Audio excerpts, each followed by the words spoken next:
To support the UnYoked podcast and to help others, please subscribe and rate right now. And if this resource is helpful, please tell a friend. Now, let's get started. The UnYoked podcast, navigating the pain, process, and possibilities after a Christian divorce. When do I get a divorce? When should I get a divorce? Am I allowed to get a divorce? What steps do I take in getting a divorce? Carrie, I feel like Christians fall into two camps when it comes to divorce, especially in the Christian world. Mm-hmm. Don't, or, we've fallen out of love.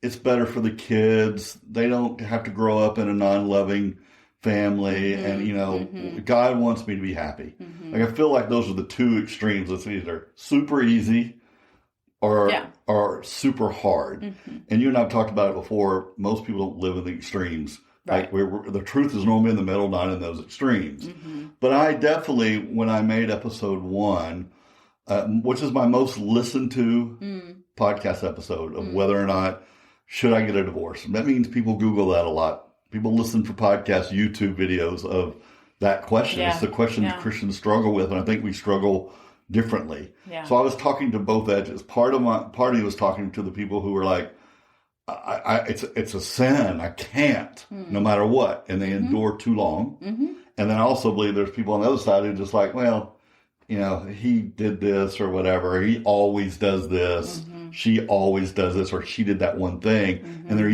quick to leave. Mm-hmm. And so I spoke to both edges. I don't know. There's a lot of gray in the middle. Sure. But what a tough place to be when your life is so miserable that vow you made to your friends, your family, and to God, and you're willing to break it because of the pain you're enduring, or at least you feel you're enduring. Mm-hmm. What a tough spot to be. Yeah. We've both been there. All I can do is agree with that. Yeah, it's horrible. It's horrible. It's laying. I call it the staring at the ceiling moments. Yeah. Of looking out the window, crying, praying, and I think my thought was, who can I help during that time, right? Who can I help? And so let's start with because this fits really close to your story. Mm-hmm. Let's talk to the people, men or women, who are enduring pain. Like you said that you were challenged by your friends, like it's time. Mm-hmm. But what can trigger someone who's getting beaten, verbally abused, all the things to say, I don't have to put up with this? Because sometimes they believe that God is going to, like, what their denomination, Catholicism, I could name a couple other Protestant denominations. Right. They're like, well, I mean, this is a sin. Mm-hmm. If this didn't happen or this didn't happen, you don't have permission from God, which I call bull. Or even, a spouse is having affairs or an affair. I've even, you even hear it in the church where it's like, well, no. You can't, like, there's no consideration. You should put up with that. So, I mean, there's so many caveats. There's so many caveats. But what do you do? How do we, not that anybody's going to listen to us over their pastor, unfortunately, because some of those have their flawed theology. Sure. I would say a lot do. Mm-hmm. One, because of their denominational influences, and or their pastors who are married. Yeah. And they don't even know. So their argument is, well, if I suck it up, you suck it up. Yeah. Yeah. I mean, I think if you're in that kind of a situation, I think widening your circle, right? Like talking to people that you really, really, really, really trust. Yeah. And it's so funny you say this. So I'm going to back up for a second. Mm-hmm. When you have a podcast, when you market a product, whatever, when I thought about this, I have an avatar. I don't even know if I've ever told you this. I have an avatar in my mind, a person that I'm talking to. Yeah, sure. And I made this for both genders, because I feel like the Bible's for both genders. Isn't it funny how we talk women's group and men's group, and people are like, well, here's how God wants men to act. Here's how God wants women. I'm like, I think the rules are the same for 95% of the Bible. Right. Is written for both of us. Sure. So when people talk about God made me into, I'm like, I don't know. Yeah. Like, does yours include loving on widows and orphans? Well, mine does too. So how about we're both supposed to do that? We'll just both do that, right? How about we both do that? Right. So I have a real beef with that. Anyway, that's a side. Okay, I've already lost my train of thought. I literally have lost I went down a rabbit trail and did not pull back. But this idea that that gender, the past, that's what it was. The pastor being a male and not having experienced things. It's this idea of well, my job is to preach truth. God's up here telling us he values marriage. And as a Christian, we should too. And totally. I totally agree with that. But there seems to be only two places in the Bible that talks about abuse, right? And affairs. And it's okay, some people will say, no, all divorce is wrong. And then someone will say, if you do those, you really have to try to endure it.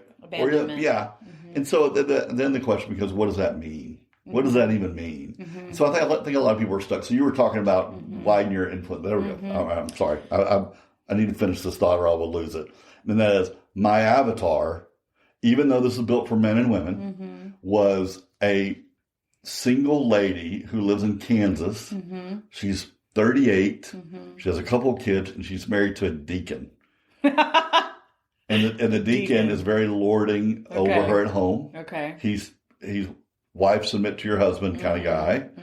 And he drinks closet drinks. He can't let the Baptist church know that he drinks. And then every once in a while he'll hit her. When she deserves it. That's it.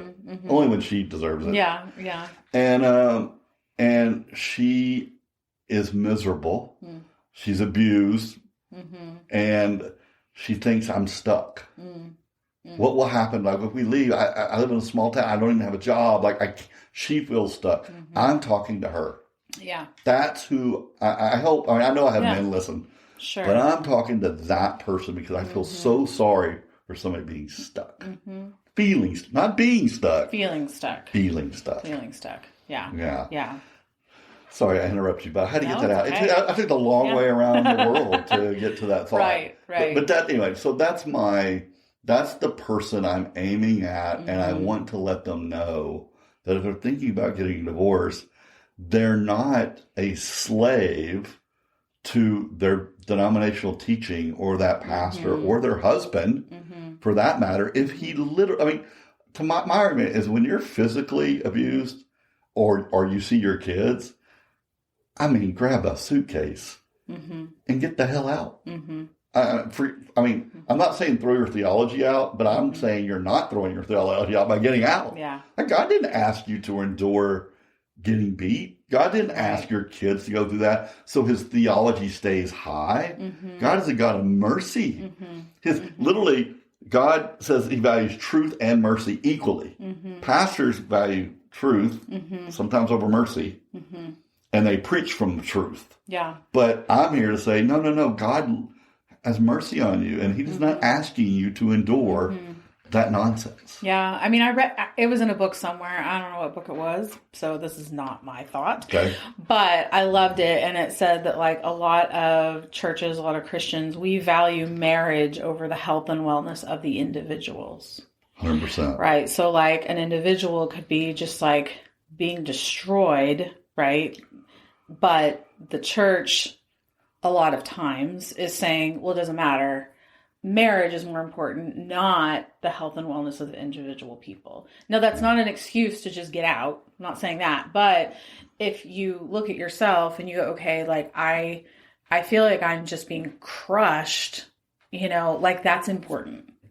That is important. And you should widen your circle. You should talk to a counselor. You should talk to a therapist. Don't keep all that to yourself. And I think when a woman is scared to step out and say something, it's really hard, honestly, to make good decisions, because the best way I could describe what I felt like, it was kind of like my mind was wrapped in gauze, and I couldn't see everything totally clearly. You're clouded and you're tired.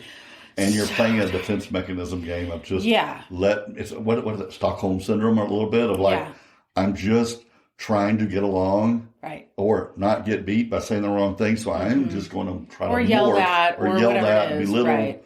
can't get anything right. Right. Right. Yeah. Okay. So, this is part of the reason this podcast exists. Not everybody has a wise friend. It's just true. It's just some people don't have wise friends. Go see a counselor. I saw a counselor in secret for like a year. That's a good answer. There's somebody you can talk to. There's somebody. There's somebody out there. Yeah.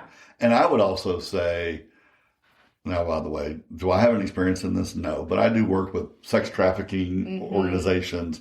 There are a lot of nonprofits out there who will take a woman with her children. Sure. And let them help them start over. Put them on their feet. Yeah. Protect them. Yeah. And it's like, well, he'll kill me. Or he'll... well, I mean, unfortunately, yes, that does happen. But in general, you have options. They may not be easy. Right. And it may not feel like you do. It may not feel like you do have but you options. do. And it's good to like go talk to someone, you know? I totally agree. Okay, so this is why I have my avatar, because I believe that the deacon is going to hold more weight at his church. So I always tell women and men both, I'm talking to both, but my avatar, the woman, to go talk to their church. I think it's horrible in the way God wants our flocks to work, that it would be horrible for a pastor to look up and say, y'all getting divorced? I didn't even know y'all were having a marital problem. Like, that feels not fair to him who's supposed to be a protector of his flock. You're like, you didn't even give him a chance to help.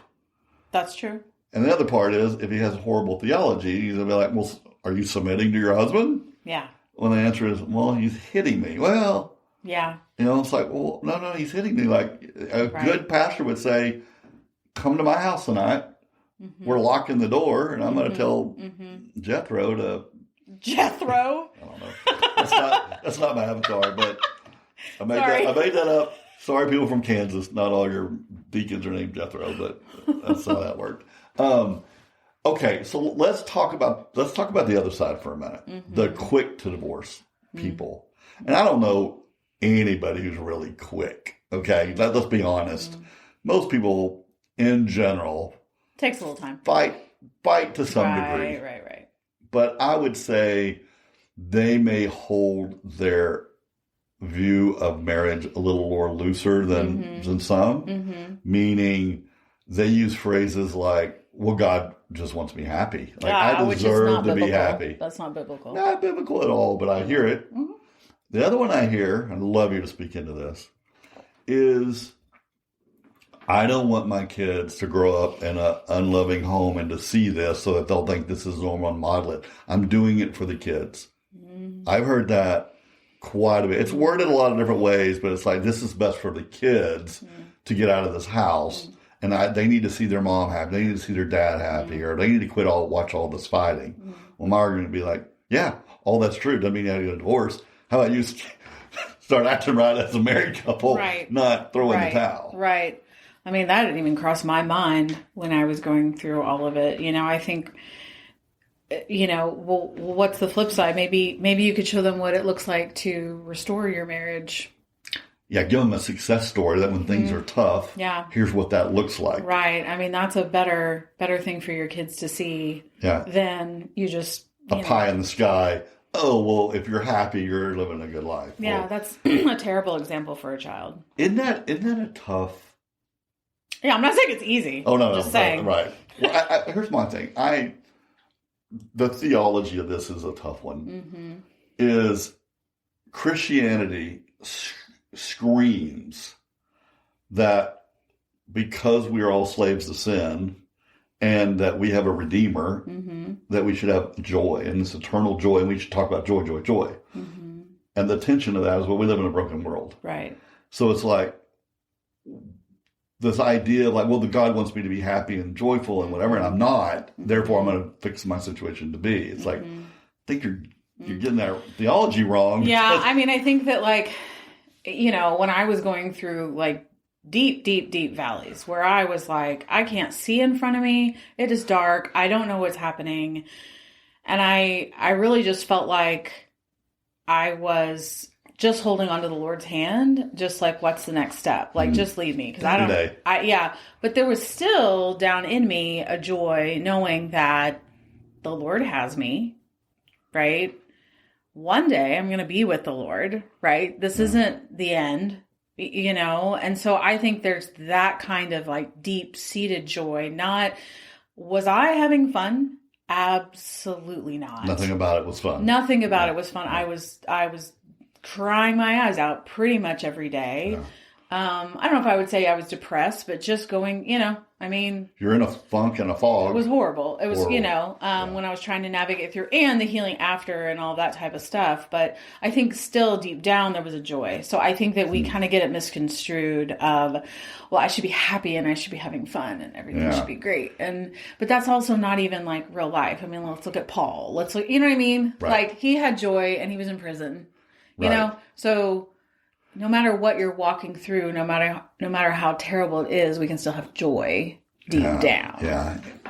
This is a rabbit trail, but it's part of this theology. Like, the Bible's not it's a spotlight, not a floodlight, meaning God doesn't tell us how to raise teenagers. He doesn't even really talk about the difference in genders that he gave us. Like, here's how I wired women this way, so men, therefore. Oh, right. He just leaves a lot of stuff out. Right. We just kind of made a bunch of that stuff up. Or just kind of figured out what we can figure out. Right? That's a better way to say it. I believe the Bible's true, but not all truth's in the Bible. God didn't put everything in there. It doesn't mean it's not his truth. He just didn't put it in.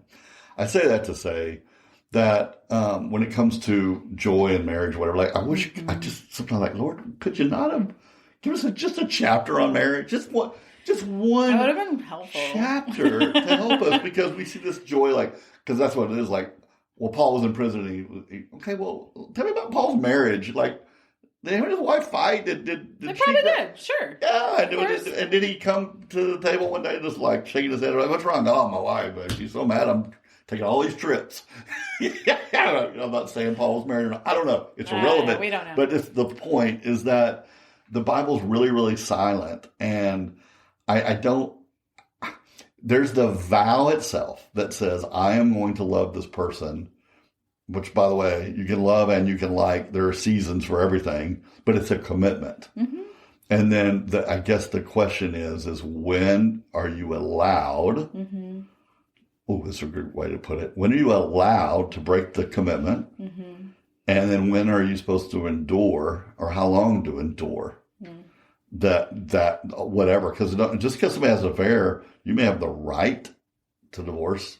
Doesn't mean you have to. No, I mean, I have some friends that the husband had a divorce and they had an affair. Sorry, it's okay. I was making sure. Had an affair. How did the husband have a divorce? Sorry, I had an affair, and they worked through it, and they've been happily married, had more kids after, That's right. All that type of stuff. Because you start your marriage over, and it's probably better the second round. Yeah, so there's, every story definitely looks different. I mean, could I answer that question of when are you allowed? I can't. Yeah. I can't. There's not. I think, so that's okay. That's another layer to this is I'm a conservative liberal and a liberal conservative. Like I'm in the middle on stuff, and so you're a moderate. I like to think when the Bible's clear, I'm conservative. Okay. When the Bible's not, I take the stance of like, well, God's smart. If He left that vague, I see. He knows there's exceptions, and so He's not going to give you a rule. Like He doesn't say, I want everybody to meet at 9:30 on Sunday morning. Well, He didn't put that in there. Yeah. You know why? He knows there's plagues and wars and you can also just meet at 10:30. And you can meet whatever. I mean, it could be another day, right? That the Lord's vague. Well, I believe that's sort of the thing, the principle of divorce. That he didn't say go get a divorce when these things happen, but I think there's a lot of things that. Already, this is controversial. There are a longer list of acceptable reasons to get a divorce than just affair, abuse, abandonment. Because if you take those further, like what is abandonment? Is abandonment sexual abandonment? Is abandonment I left the house? Is abandonment I left the marriage? We're just roommates. Right? And abuse, what does that mean? Physical abuse, verbal abuse to the kids, but not me. Right. You know what I mean? Like it's a slippery. Totally. It's not slippery. It's an expanded list that most pastors don't really walk down. They just keep the truth part of keep your marriage. Right. And I think there are. I want my cake and eat it too. I want people to feel free to explore leaving a bad situation, a really bad situation. Mm-hmm. I want them to dig in and try to fight longer. Yes. For sure. Yes. Because the grass is not greener. It's not. And then I also, I want people to really, really, really attempt to restore and take their vow really seriously, all at the same time. Like, that's a lot to ask, but I think you should do that as a believer. I think those are all three things that you should do before you consider. Let's take a quick break. Are you facing the challenging crossroads of divorce? I bet you know someone who is. Well, now there's a resource for your shelf. Maybe for you, maybe for a friend. UnYoked Choices, the Christian Handbook for Divorce Decisions. A book for those in need. Buy one for you or for a friend. Navigate the divorce decision and the execution of unyoking with wisdom, strength, and confidence. Available now in paperback and Kindle. Only $8.99. Order your copy today. Visit toddturner.com/books. UnYoked Choices, because these decisions matter. Do you remember in the episode 1 where I liken the people who are in this tough season of their life. I liken it till 9/11, where you're at the top of the tower, the World Trade Center, they're burning. You're going to burn to death. You know you're going to burn to death. And if you jump, you're going to die of hitting concrete at a couple 100 miles an hour. And there's a point where you stay till that heat gets so bad that you're like, I'll jump, right? I mean, that's how I felt. I jumped, but I knew the Lord was going to catch me. I just didn't kind of know like when, where. That's exactly right. What is that going to look like? But he's going to catch me. He's going to catch you. It may not look like what you think. So let's talk about that for a minute. I screamed, I hoped, in the episode about the grass isn't greener. There's sometimes this idea where you're just in such misery and pain that you just think, if I just get away from my wife or my husband or whatever that is, whatever your situation is, that I will just be so much happier. I will be away from that pain, and whatever it is good. It's good, better than this. And I'm like, having done it, I'm telling you, because I was so clouded with my day-to-day agony, I just never thought about what things might be. And now that I've done it, I'm like, oh, this is hard. This is, it's the fire in the frying pan. Like, it's still hot. Very hard. And it's not as simple as, oh, they're out of my life. No. And therefore, all my problems are gone. Not at all. You're exchanging a set of problems for something you can't even forecast. 100%. And this is part of the reason why I think we both said, you've got to put a lot of time into trying to attempt to save your marriage. Because when you go to that next hard, you will look back and say, I wondered if I could have salvage that marriage. Yeah, I think you want to do every single thing that you can do so that if it gets to the point where you're like, oh gosh, this is going to end, that you know deep down that you've done every single thing that you possibly could have done. Yeah, because you may be in financial ruin, you may be sitting in your apartment, your kid may be wayward, right. They may not talk to you right ever again, or even partially. Like, there's a lot that can happen that no one even thinks through. A lot. And then you're like, all my husband did was just stay gone that one weekend, and I accused him of blah, blah, blah, blah. And, whatever. Sure. I mean, name your thing. Right. And you're like, I bet I could have endured that. But you just can't see correctly at the moment. Right. It's a really tough ask. And I think it's really tough once you set your mind to go ahead and moving forward. I try to talk so many people out of it. I had a friend that was, I was begging them, like, put in the work. Yeah. And they're like, well, my wife, it's always the other person's fault. Yeah. And I was like, I remember telling them this. you're dealing with the fruit problem, not a root. You guys hadn't even got to your root problem. And so when you're just arguing, well, you do this, well, you do this, well, it's because you do that I do this, whatever. And most of them don't even realize that you brought some bad parenting, some cultural problems, some denominational teaching problems, some stuff to your marriage. Yeah. They did too. And y'all, if y'all haven't got to some who are you and working through some therapy, and you work through some therapy, and then y'all both work through some therapy, you're just going to live with nonsense. Like, it's amazing everybody doesn't get a divorce, honestly. Like, I guess there are just some instances where true love conquers all, but that's rare. But there's a lot of dysfunctionality in marriage, and then it brings out these problem situations, and people are like, well, you had an affair. I quit. It's like, but why? Yeah. Why did you have an affair? Why do you hit me when you're drunk? Yeah. Why do you drink so much? Right. They're great questions. And questions that 100% should be asked. Should be asked. And then you're like, oh, well, my childhood trauma created this situation, and I'm just reacting to that. Oh, okay. Well, now there's something to talk about and work on. Right. My kids, it's so funny. I don't even know if you know this. My son got married 4 or 5 months ago. My daughter just got engaged. And then I have another one, which I don't know if they're listening. We'll see what happens. And everybody, and even my ex is engaged right now. Like, everybody I know is engaged. But so I only get speaking to my kids. That's only my business. So with my kids, I'm like, I'm telling you, one of the best advice I could give you is you've got to be a great communicator. Your marriage has such a giant higher chance of failing if you can't do this. If you can't take thoughts, feelings, and emotions and put them into words. That's good communication.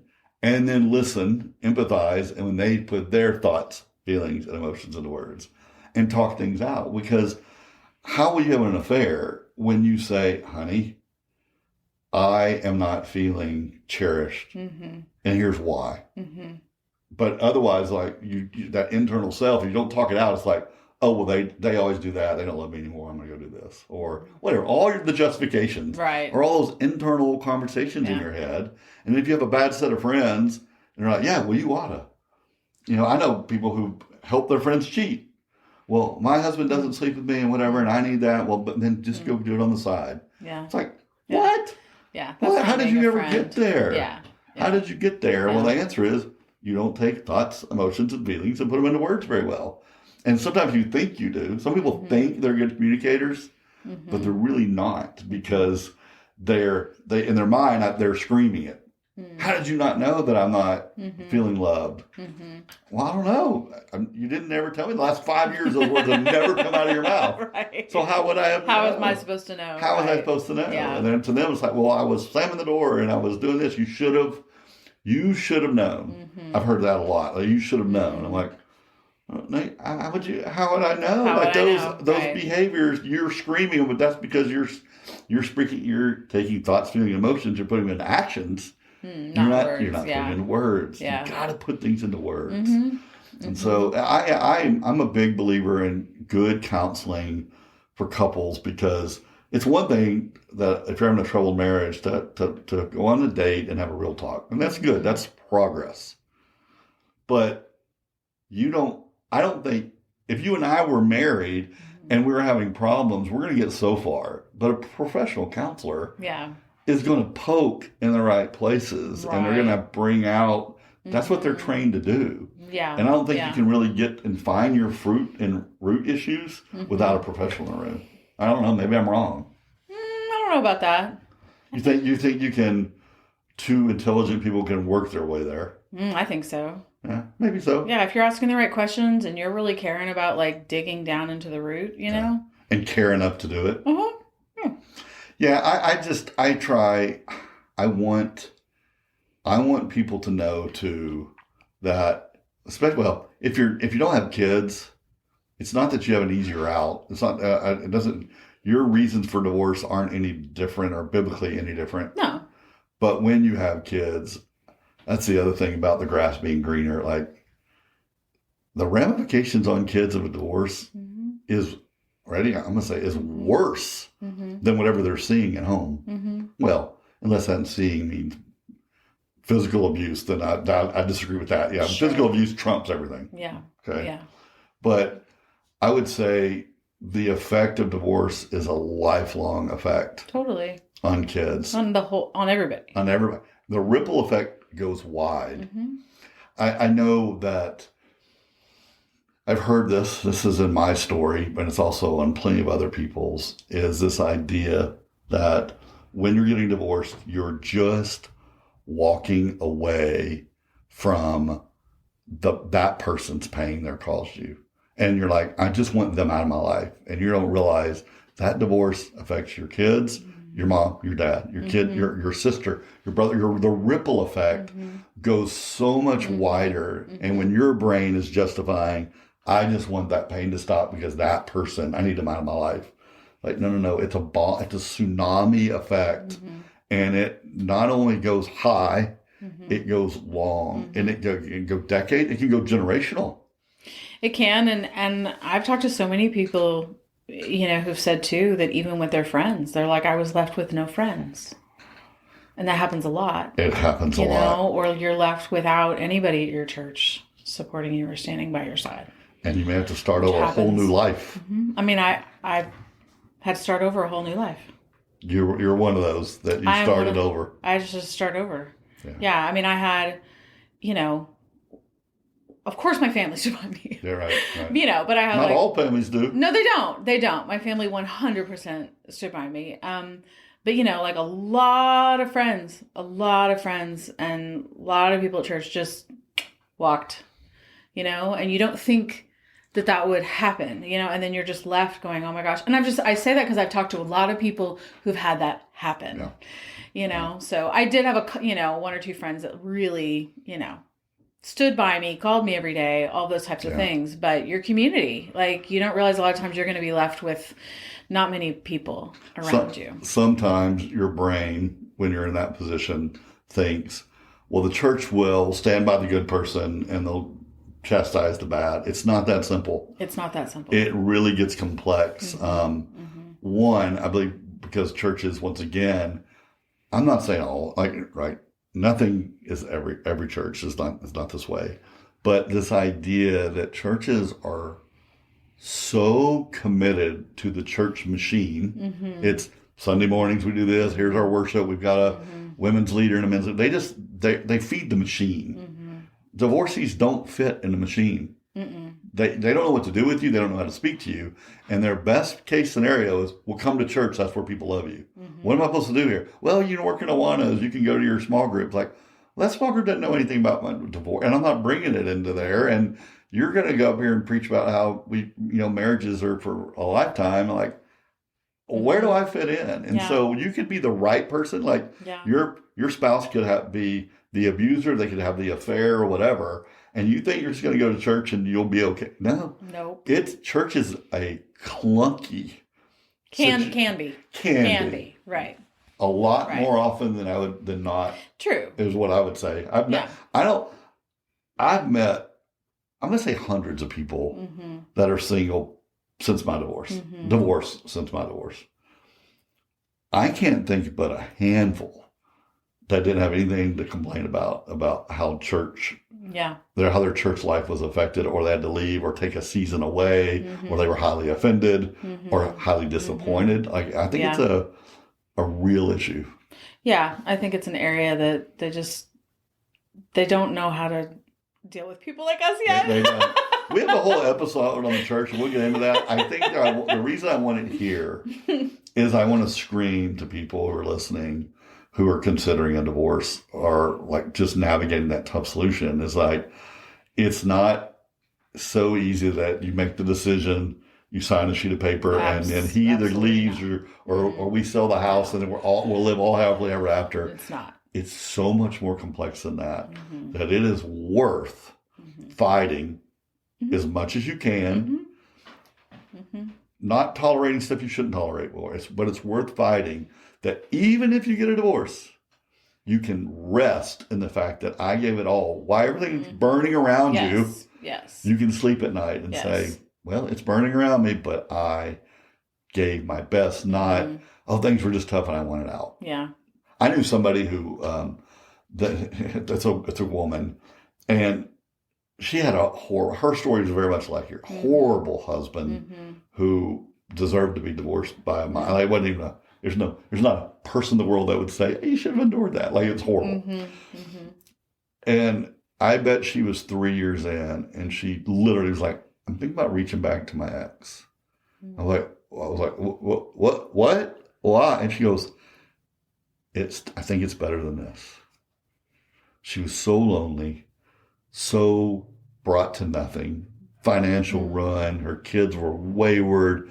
Life was tough. It was tough. And she goes, I just want a husband again. Wow. Just want a husband again. I had to talk her off that ledge. Wow. But that's how bad it can be. That's also too, when we've gone through stuff like that, we do crave the familiar. And that is a hard thing when you have to learn, like, no, I need to choose to be around people that aren't like what was familiar for me. It's hard. That's why like I call this. Topic, but that's why I call this the UnYoked podcast. Is that it's not a divorce. I use the word unyoke on purpose because it is hard to unyoke. And then when, let's say to keep the metaphor going, you're two bulls or oxen, and that doesn't work with the genders, but there's your two bulls. Doesn't work. Doesn't work, but give me some grace here. Yeah. And the yoke comes off. Well, who's walking down this road? Are you moving over, or like? And what are we still rowing? Or like, are we making a garden anymore? Am I allowed to go over here? Like, it's complicated because you've been in lockstep, even though you may not have been, but you were yoked. Yeah. And that's where it leads to the problem. You're going this way, they're going this way, and your row looks like this because you're creating a mess. But when you finally decide to unyoke, it is complicated of what that looks like in your life. And then to your point, what it looks like in your soul. Who are you? It's like, I don't like the phrase, I just want to get back to myself. Like, oh, honey, there is no back to yourself. That person is dead and gone. You've been through trauma in a relationship, and now you're single again. You don't even know who you are. You have to unlearn, relearn, and start new. And that, if you think you do that in a couple months, I see people out dating. They're out dating. I'm like, absolutely how can you date? You don't even know who you are. And if you do, then it's a problem, because what were you doing married while you were sitting here living this single life in your head? True. It's weird. If I find people dating too early, it frustrates me, because it's like you're moving on, masking the pain, or you're codependent and you just need somebody, whatever, you need attention. There's a million things that screams. The people that are out there too early, or I'm just looking to go have a good time. No. I mean, the whole I'm just out there to have a good time, I don't think that's honoring or respectful of other people. Right? Oh, no, you're wasting their time. You're wasting their time, and you don't know how you're going to hurt them. Right, by kind of wanting to just fill some of your own needs, or that little hole in your heart, you know what I mean, that you're wanting filled.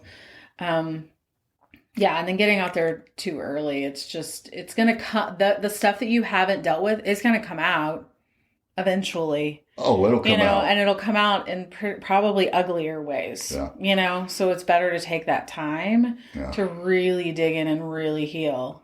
I'm going to tell a story. There was a girl that I dated, and I will tell you this, okay? I should probably say this for another podcast, but it's pertinent right here. And that is, she did not fit the formula in my mind of how long you should take. So I was dating her, and I was like, I found out she was less than a year. And I was thinking, well, I don't want to be to you what happened to me. In other words, I had a person step in with my ex early, what I consider too early. And I don't like talking about my own situation. I don't mean this belittling. I'm just going to say it, okay? Yeah. But she was probably lonely, and he was willing to lean in. And so she saw him as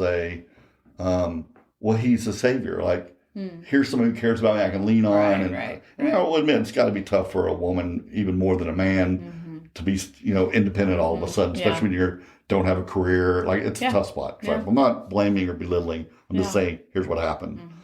And I remember partly thinking, well, I am glad somebody's there to take care of her, right? I don't hate her. I just, not my responsibility anymore. But then I also thought, wait a minute.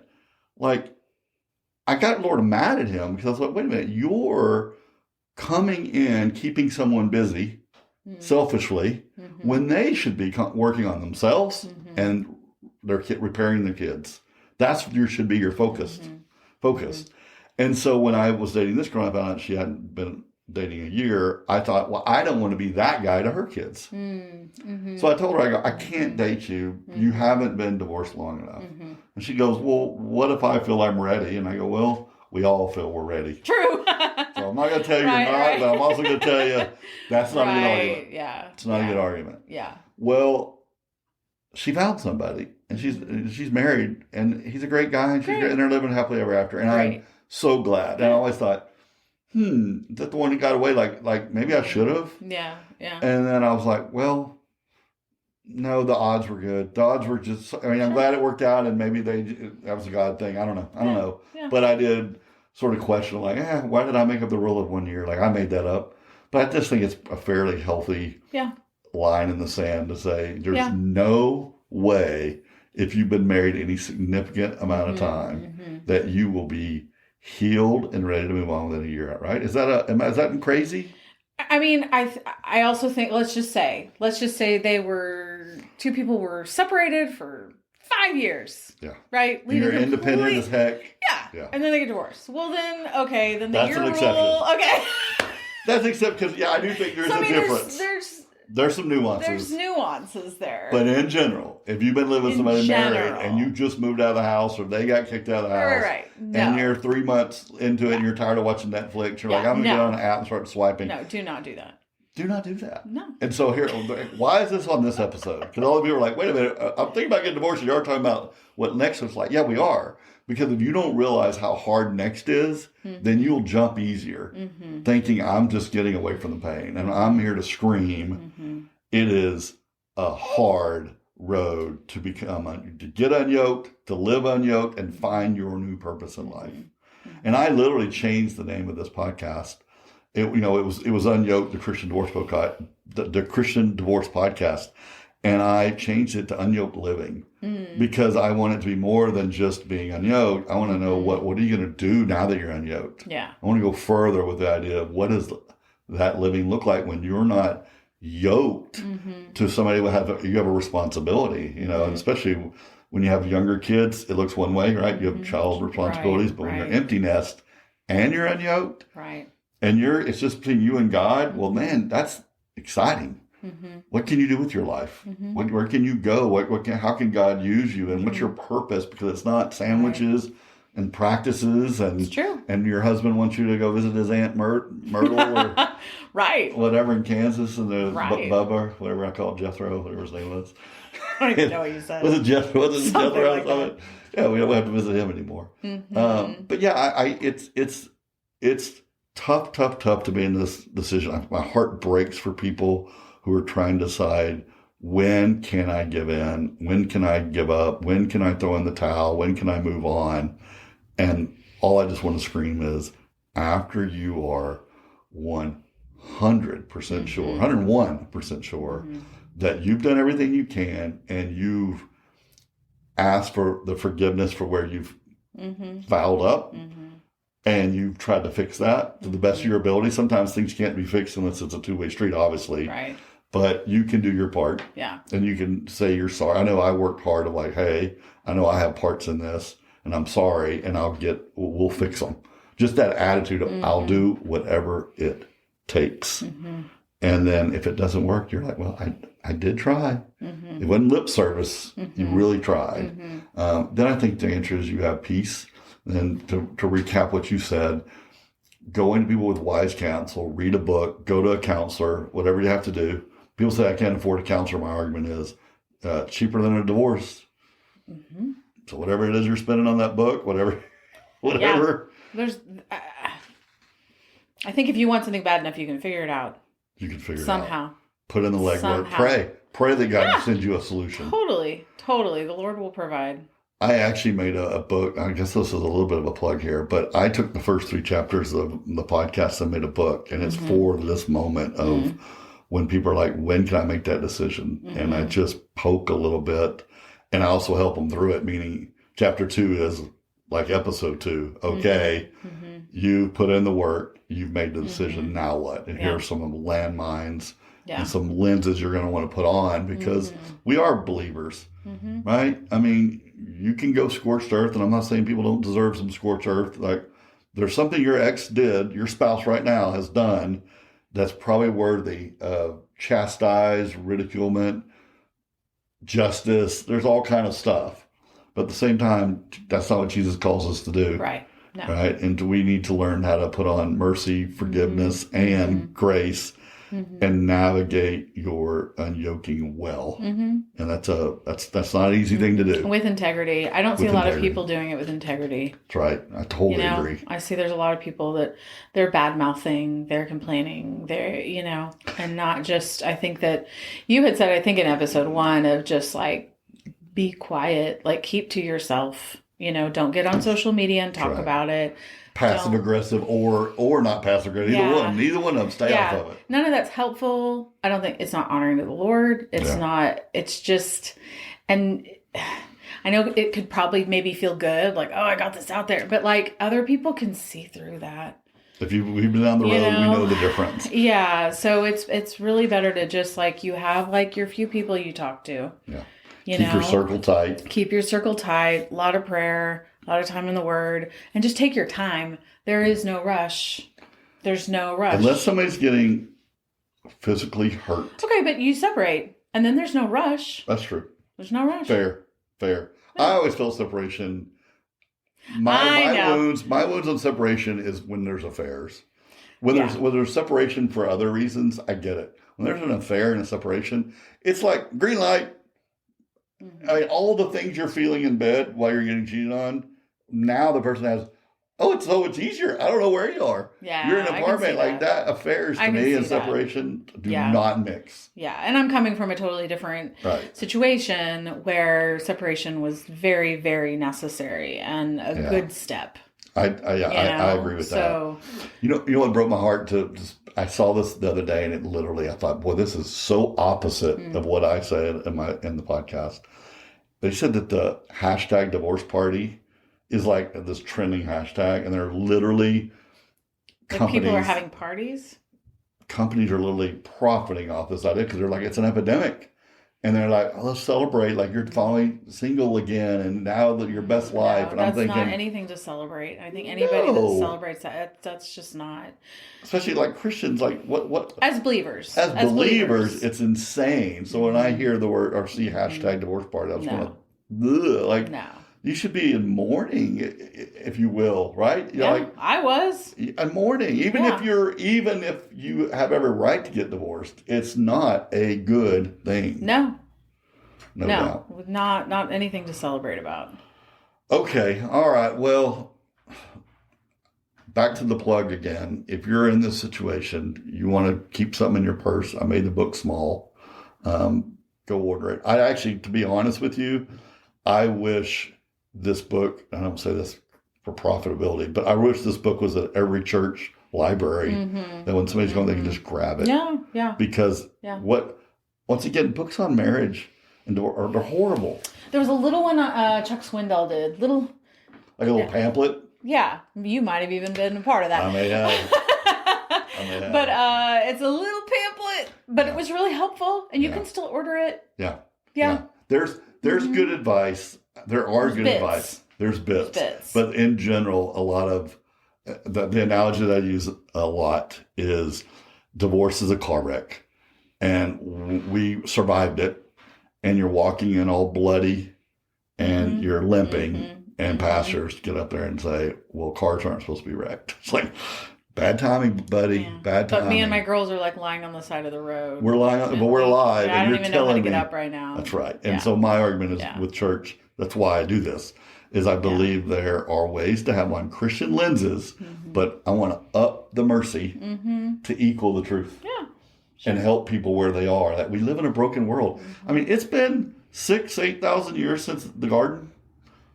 We haven't been perfect in thousands of years. And we're like, well, this is the way the garden was. Like, yeah, but we're 8,000 years into sin and brokenness. And this is not our world, but we're living in it. And the person that I am married to, we're in a dysfunctional, unhappy, miserable relationship, and do I have to stay in it? And my answer is no, not necessarily, but dang sure try. Try to the best of your ability to keep your covenant. But they've broken if they've broken the covenant and you're just reacting to it, go with peace, go with grace, but don't just go mad. Don't go mad. That's my argument. All right. So, yeah, look for, it's on Amazon. You can go to toddturner.com and there will be links there. But that's my hope, is that somebody goes through this. I've always wanted this podcast to sort of be the what to expect when you're expecting, like the pregnancy book. Yeah. When you're pregnant, everybody grabs that book. Well, if you're going through a divorce, I want people to have something by their side that's not as simple as, well, here's a good famous pastor talking about marriage and divorce. Yeah. That's doesn't feel not pertinent. As helpful, right? Not as pertinent. Yeah. All right. Thank you very much. Thanks for the conversation. Thanks for having me. All right. Thank you for listening to the UnYoked podcast with me, Todd Turner. This was originally planned to be a limited 17-episode podcast navigating the major milestones after a divorce. Well, the feedback and needs were too great. And now I'm going to dive deeper into each episode, but with a female co-host. We are excited to help further the conversations into divorce recovery and gaining healthy, single legs as a Christian. But would you do us a favor as we prepare our topics and episodes? Please go to toddturner.com/contact and give us feedback on the podcast, specific episodes, topics you wish were addressed. We would love to hear from you. Then, after that, please rate and review this podcast. You might not know how important that is to help grow the popularity and the reach of this resource for thousands of people who need it and don't even know it exists. Rate, subscribe, share, all of it. But let's start with, go to toddturner.com/contact and let me hear from you. I read every single email that comes in. Blessing.